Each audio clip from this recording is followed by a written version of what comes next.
yang merasa dirinya sebagai ahlul bait, apakah kurang orang Indonesia menghargai mereka? Apakah kurang bangsa Indonesia memuliakan mereka para habaib? Ketika mereka kita muliakan, ketika para habaib Ba'alawi kita muliakan, kita takzim, bagaimana timbal baliknya mereka kepada ulama kita? Apakah cukup dengan mengatakan mereka ulama-ulama kita itu seperti? Sekarang saya bertanya, kemana ketika engkau telingamu mendengar ada habib yang ketika ada habaib yang menganggap ulama-ulama kita ini sampah, ulama kita ini yang hanya sibuk dengan dunia dan pemerintahan, kemana Anda? Yang memulai rasis dalam hal ini adalah mereka, oknum habib dari Ba'alawi. Kalau saya buka bisnis terbesarnya di Indonesia yang membahayakan umat seperti narkoba, itu ada. Pak Mujib adem-adem aja. Nah, kalau pengen panas siapkan aja telinganya. Begini ya, kenapa banyak orang yang ingin merongrong di Nahdlatul Ulama? Bahkan kalangan para habaib Ba'alawi juga, walaupun mereka sudah punya RA, tetap nongkrongnya di NU. Kita ingat apa yang disampaikan oleh Kiai Haji Fuad Hasyim. Jadi beliau mengatakan begini, ya Nahdlatul Ulama'i anti tijarati rabihat bila khasrin ladal uqala'i. Kata beliau begitu, ya Nahdlatul Ulama'i anti tijarati rabihat bila khasrin ladal uqala'i. Beliau mengatakan begini, wahai NU ku sayang, engkau adalah perdaganganku, dan yakin kalau jual beli di NU itu tidak akan pernah rugi, pasti untung. Walaupun di dunia kita tidak dapat kursi jabatan, di akhirat pasti dapat jabatan. Maka jangan salah ketika banyak orang yang nongkrong di NU, rabihat bila khosrin, di NU ini akan selalu menguntungkan. Itu kata Kiai Haji Fuad Hasyim. Terus satu catatan begini, beliau mengatakan NU bukan milik daripada orang kultur saja. NU itu adalah milik semua umat manusia, bila perlu sedunia. Gak main-main. Dan terbukti, siapa sih yang gak ingin numpang di NU? Pasti nongkrongnya di NU. Sampai dinisbat-nisbatkan Habib Rizik gurunya NU. Apa itu? Ini namanya politisasi agama. Kemudian ada orang yang berkata begini, Ustadz, agama dengan siasa itu gak bisa dipisahkan. Betul. Tapi kalau agama ini dijadikan alat propaganda, doktrin-doktrin untuk kepentingan politik, itu disebut politisi agama. Dan setiap yang mempolitisasi agama pasti hancur. Itu dari zaman sejarah, dari dulu sampai terbunuhnya Utsman, Sayyidina Ali, itu karena adanya politisasi agama. Ustadz, ini ada yang bertanya Ustadz. Gimana pertanyaannya? Gus Ubat dari ETH. Iya. Gus Ubat, tolong ceritakan sejarah terciptanya sholawat Badar, sholawat kebanggaan NU. Nih, nah ini kayak begini. Kemarin sudah ada yang bahas ya. Siapa? Gus Ilyas tuh. Kenapa sholawat Badar itu sampai ada oknum Habib yang mengharamkan? Karena mereka takut sholawat Badar ini produk asli putra Nusantara yang mendunia bahkan ya, dan ini tidak bisa dihak cipta oleh orang lain. Mungkin dia ingin begini, itu kan dalam isyarahnya kata beliau, mungkin ketika Sohibu Shalawatil Badar ini mau membikin, memang beliau ada mimpi, ada ru'yah didatangi orang-orang yang berjubah, kan begitu. Bahkan yang berjubah datang ini membawa makanan seperti ada orang yang hajatan. Yang kemudian beliau Sohibu Shalawat Badar ini mencoba bertanya kepada salah satu para habaib itu, mungkin pertanyaannya. Artinya ada peranan para habaib pada waktu itu. Betul. Saya tidak pernah menafikan kepada para habaib yang soleh, tetap ada yang soleh. Tapi justru kalau habaib ini menjadi oknum, ya kita lawan. Kita lawan. Dan satu catatan, jangan kira kita hanya berani di media seperti ini. Kemarin saya berhadapan dengan orang-orang FPI, dengan orang tablik, dengan orang Wahabi, di sana saya lawan juga. Ini bukan main-main. Dan saya sampaikan fitnah yang terbesar nanti di akhir zaman itu tetap akan akan muncul min tahti qadami rajulin min ahli baiti. Karena yang sabda itu sabda Nabi.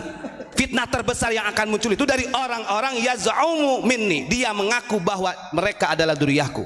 Falisa minni, kata Nabi. Kita sampaikan. Begitu ya. Terus kemudian saya ingin menyampaikan ini berkaitan dengan masalah hubbul Arab. Ini ada salah satu hadis yang perlu saya pahamkan karena biar gak terlalu kepanjangan.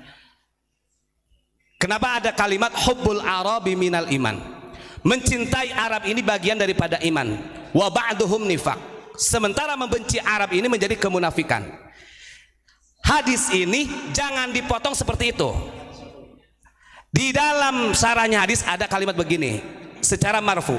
Arti daripada hadis tersebut adalah malam ya'rif haqqa itrati wal ansori fahuwa li ahadin thalathun, imam munafiqin wa imali zaniyatin wa imali ghairi tahurin.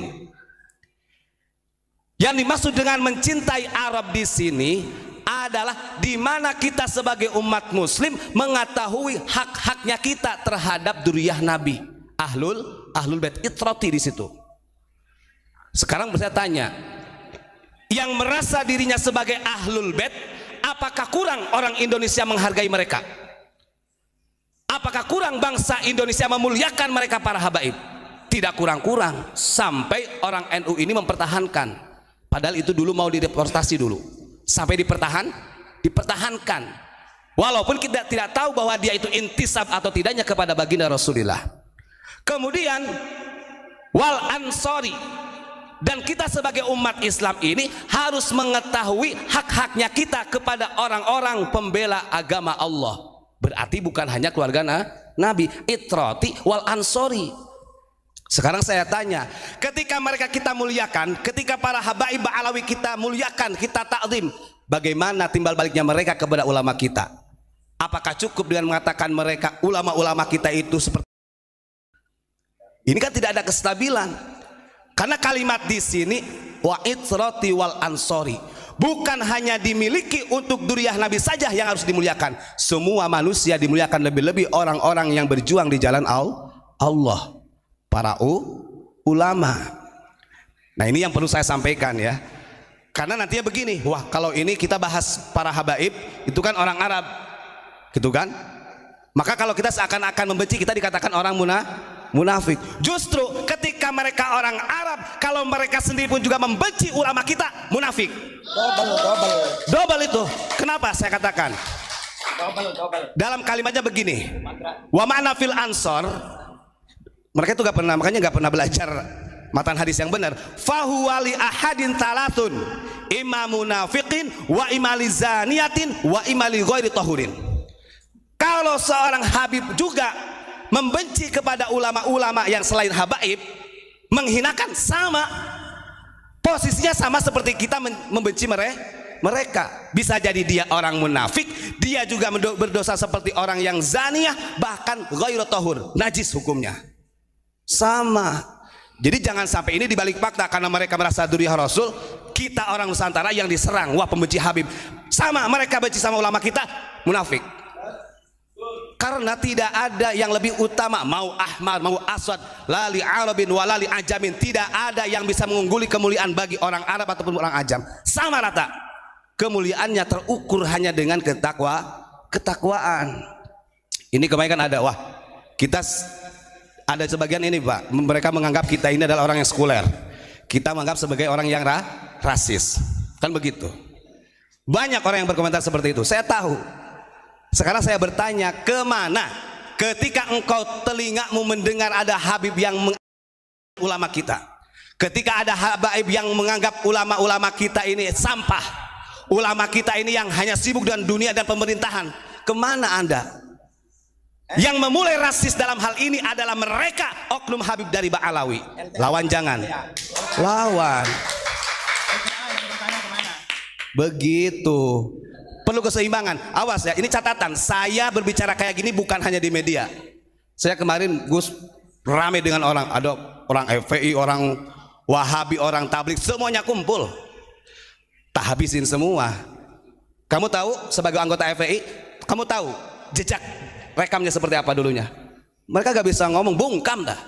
Kalau saya buka bisnis terbesarnya di Indonesia yang membahayakan umat seperti narkoba, itu ada. Betul. Makanya jangan berani-berani. Ini ya, itu hampir keceplosan, mohon maaf. Wow, kita ini loh observasi dengan masyarakat. Betul. Jangan macam-macam, jangan kira kita ini sebagai orang hanya pembenci mereka. Saya balikin, kalau mereka benci kepada ulama kita, munafik sama. Lebih munafik lagi, double malahan ya. Mereka nggak sadar mereka sudah jual beli di NU ya. Ya Nahdlatul Ulama anti tijarati. Mereka itu jual beli di NU. Ya, betul. Suruh pulang ke rumahnya, kan punya rumah sendiri. Kan begitu. Masa main ke rumah orang lah terus tidur di situ, beranak di situ sih. Gitu. Contoh, di Indonesia itu sudah ada, mohon maaf, Muhammadiyah gitu kan. Muhammadiyah. Kalau Muhammadiyah dengan NU oke lah gitu kan. Kenapa kok oke lah gitu kan? Karena di situ ada Kiai Mas Mansur yang dulu ikut berjuang bersama. Gus, boleh nggak tanya? Tanya apa itu? Nah, ini kan selama ini kan yang dibahas kan NU terus ya. Ya. Bahkan yang sering tenar penumpang bisnya kan bis NU. Ya. Nah, yang perlu saya pertanyakan, kok nggak ada yang numpak bis Muhammadiyah? Kenapa Gus alasannya? Ada nggak Ya. jejak digitalnya? Karena kalau di Muhammadiyah itu semuanya harus berdasarkan ilmiah tanpa adanya kan kasar. Sama-sama organisasi Gus. Memang sama-sama organisasi. Makanya Muhammadiyah itu lahir lebih dulu daripada Nahdlatul Ulama. Kan begitu. Yang diperintahkan kepada Kiai Ahmad Dahlan itu kan untuk mencerdaskan kehidupan para bangsawan.